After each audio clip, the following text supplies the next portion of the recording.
બોટાદ જિલ્લામાં હવામાન વિભાગ દ્વારા ભારે વરસાદનું રેડ એલર્ટ જાહેર કરવામાં આવતા તંત્ર સંપૂર્ણ એલર્ટ મોડમાં આવી ગયું છે।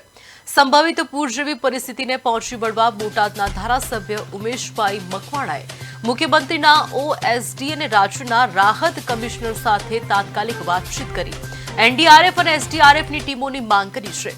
સાથે જ સર્કિટ હાઉસ ખાતે વિશેષ કંટ્રોલ રૂમ શરૂ કરી આગામી 3 દિવસ સુધી સ્વયં હાજર રહી સમગ્ર પરિસ્થિતિ પર નજર રાખવાની જાહેરાત કરી છે।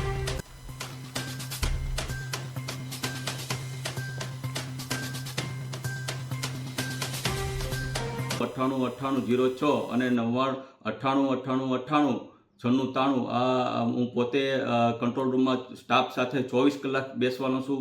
સંકલનમાં કલેક્ટર શ્રી, ડીડીઓ શ્રી, મામલતદારની ટીમ સાથે સતત સંકલનમાં રહી અને રાજ્ય સરકાર પાસે પણ એક એસડીઆર અને એનડીઆરની ટીમ મારા દ્વારા માનનીય મુખ્યમંત્રી શ્રી પાસે એક માંગણી કરવામાં આવી છે। જો નજીકના જ સમયની અંદર બોટાદમાં પણ એક આ ટીમ જે છે એનડીઆરએફ કે એસડીઆરએફની સ્ટેન્ડ બાય રહે તેના માટે પણ એક વિનંતી કરવામાં આવી છે।